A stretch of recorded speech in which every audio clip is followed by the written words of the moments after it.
Imagine walking into a stadium, absolutely desperate for your country's first ever World Cup win, only to watch the match devolve into a chaotic, like, 6-0 bloodbath. Yeah. Featuring 2 red cards, a hat trick, and your star midfielder being carried off the pitch on a stretcher. Exactly. Today, we aren't just looking at a soccer match. We're looking at what happens when human psychology and tactical discipline just completely break under the crushing weight of a World Cup. Welcome to the Deep Dive. You are the critical third member of this conversation today, and we're promising you a front row seat to one of the most emotional and historic matches of the 2026 FIFA World Cup. Right, and to map out exactly how this game unraveled, we've pulled together a really compelling stack of sources. We're going through pre-match tactical previews from the Sunday Guardian and Sports Mole. And we're cross-referencing those, right? Yeah, exactly. With live, on-the-ground match reports from Bula News and China Daily. Plus, because you really can't understand this match without the emotional whiplash of the fans, we're plunging into the raw, unfiltered reactions from the highly active r/Canada Soccer Reddit community. But our mission today isn't just to read you a box score. We are going to unpack how a tense Group B match between Canada and Qatar escalated into a bizarre, record-breaking roller coaster. I mean, we need to figure out how a team physically continues to dominate while mentally processing the trauma of watching a teammate go down. It's a lot to unpack. It really is. But to get to the avalanche of goals, we really have to set the stage. We have to understand the immense psychological weight on the players walking into BC Place in Vancouver on June 18, 2026. This was a deadlock just waiting to snap. Oh, absolutely. Group B was perfectly, almost agonizingly tied. Going into this match, all 4 teams in the group were sitting on exactly 1 point. Right. Canada was coming off a resilient 1-1 draw against Bosnia and Herzegovina, saved by a late Larin strike, while Qatar had pulled off a gritty result of their own, frustrating Switzerland into a 1-1 draw. So you have Canada, ranked 30th in the world, playing on home soil. The pressure to perform in front of a home crowd in a deadlocked group is just staggering. Okay, let's unpack this, because that kind of pressure does weird things to a team. It's like starting a marathon with an all-out sprint. Everyone in the group is tied at 1 point, but the home crowd pressure makes it feel like sudden death. That's a great way to put it. But I want to challenge the pre-match narrative a bit. The Sunday Guardian preview made a massive deal out of Canada's 2-0 friendly win over Qatar back in 2022. You see this all the time in sports media, clinging to past matchups, but 4 years is an absolute eternity in international soccer. Oh, absolute lifetime. Right. Half these guys weren't even playing the same tactical systems back then. So are we overinflating that stat, or did it actually give Canada a mental edge?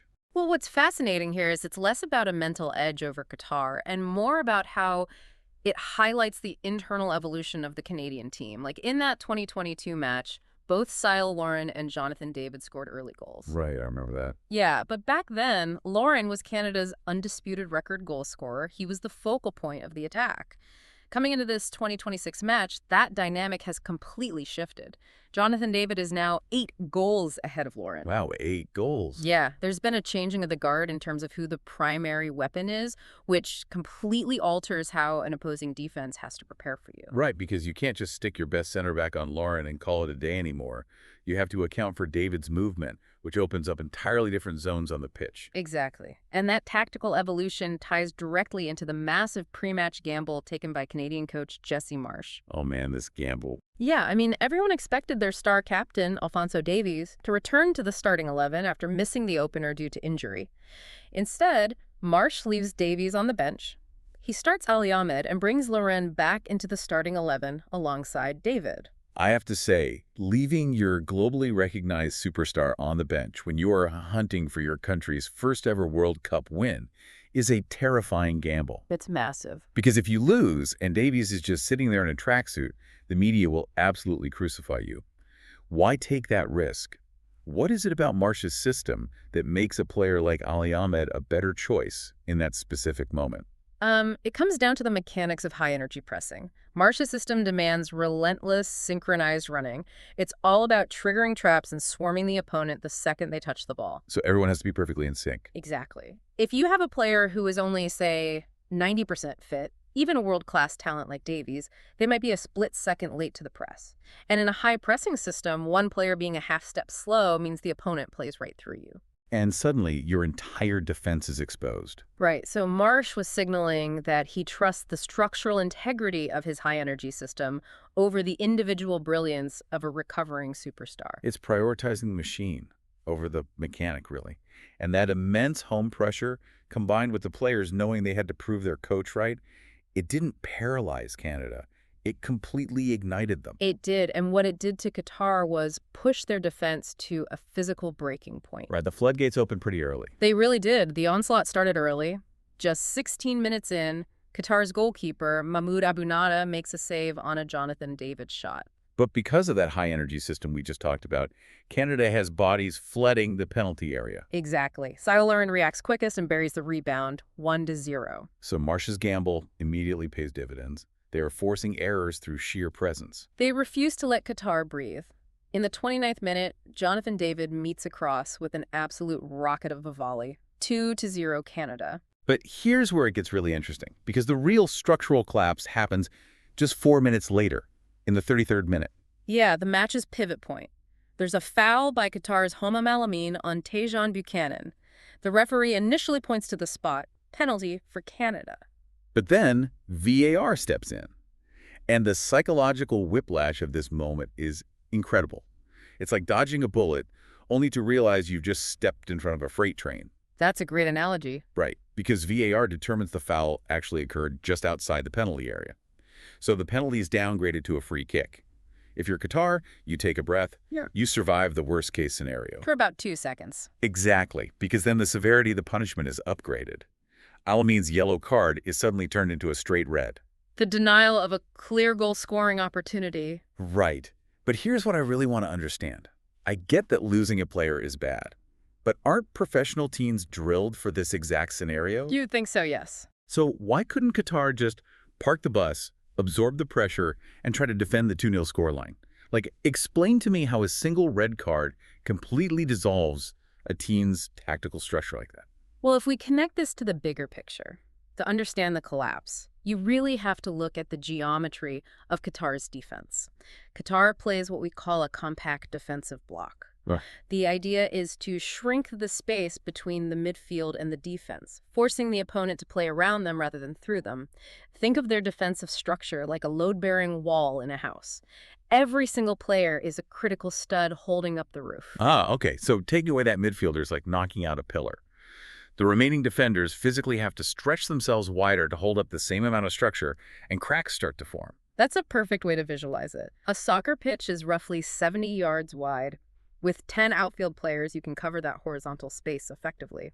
But down to 9 outfield players against a team like Canada that uses the full width of the pitch, you simply cannot stretch human beings that far without leaving massive passing lanes open. And this is where Jonathan David becomes an absolute nightmare for Qatar, because he doesn't play as a traditional target man who just stands in the box. Exactly. David is a master of operating in the seams, those newly formed cracks in the load-bearing wall. He finds the pockets of space between the stretched Qatari defenders. Yeah, and with that newfound room, he mercilessly exploited the gaps.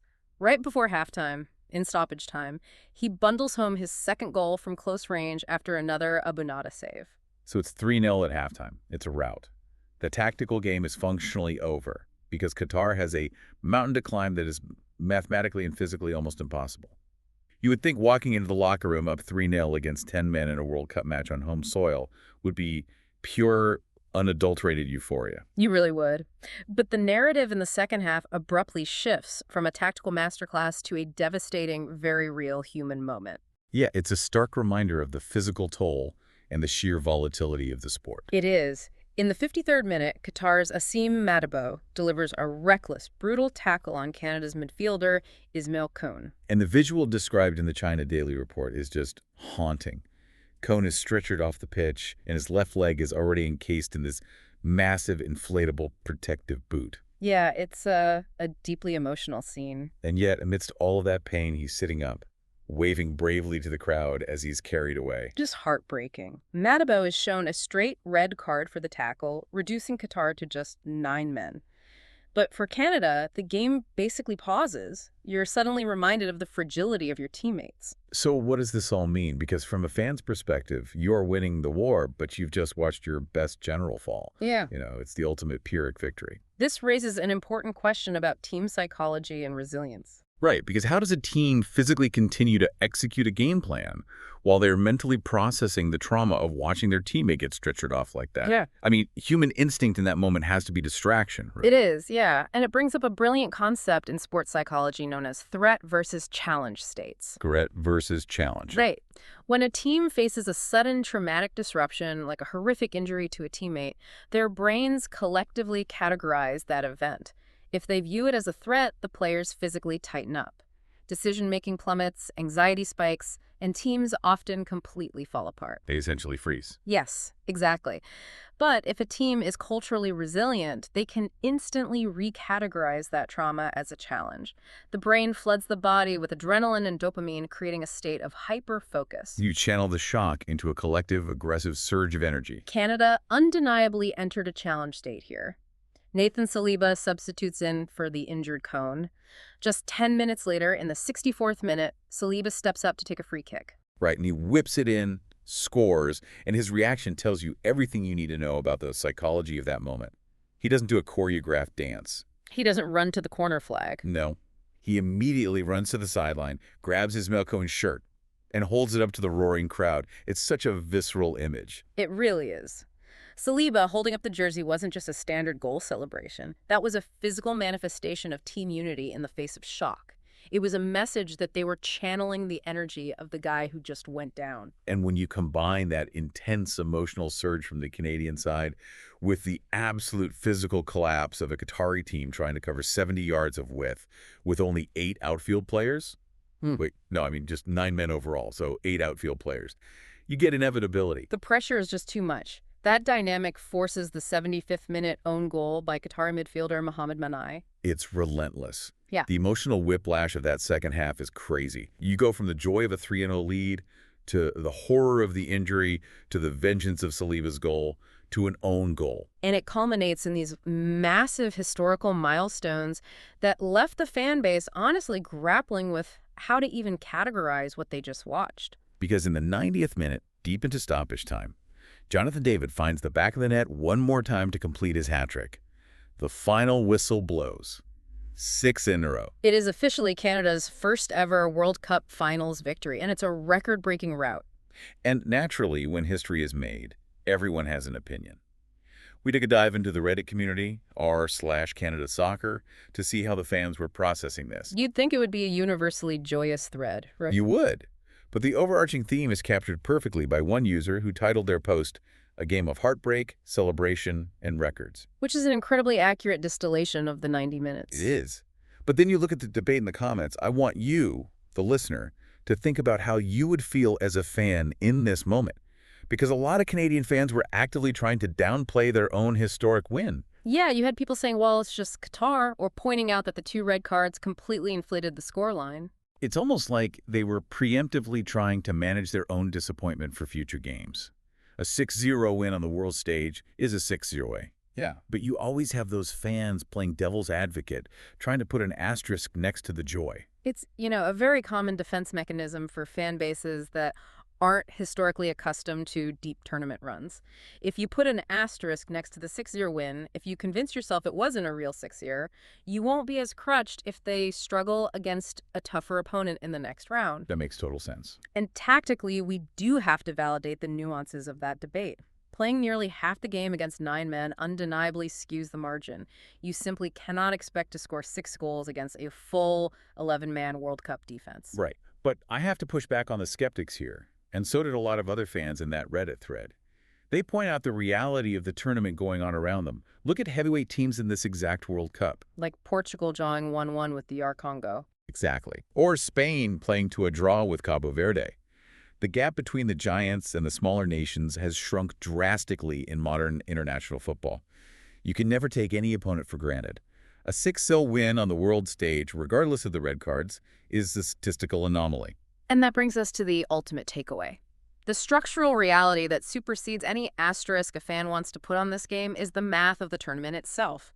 Because of this historic rout, Canada ends the day sitting comfortably at the top of Group B with 4 points. Right. They have a massive advantage in goal differential now.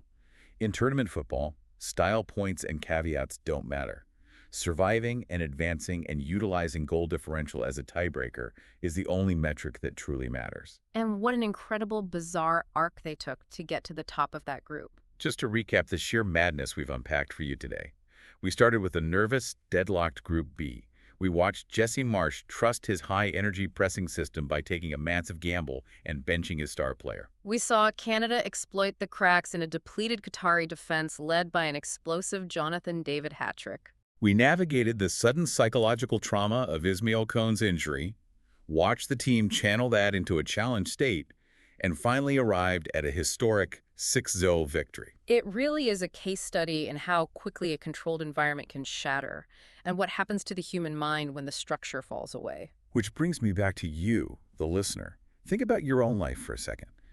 When you are operating in a high-stakes environment, whether it's a massive project at work, a big life transition, whatever your personal World Cup is, how do you handle massive, unexpected disruptions? Because as we saw today, disruptions aren't always just obstacles. Exactly. Sometimes the disruption is a sudden advantage. It's your opponent getting a red card, and you have to have the tactical presence of mind to ruthlessly capitalize on that newfound space without hesitation. But other times, the disruption is a devastating setback. Right. It's losing a key member of your team unexpectedly. How do you pivot in those moments? Do you view it as a threat and let the structure collapse like Qatar did? Or do you view it as a challenge, hold up the shirt, rally the remaining team, and push forward? Canada proved they could do both in the span of 90 minutes. They exploited the advantage and they rallied through the heartbreak. And they're going to need every ounce of that resilience for what comes next. Because Canada is now looking ahead to a massive clash with Switzerland. And this leaves us with a final forward-looking question to mull over. Switzerland is a highly disciplined, well-structured team.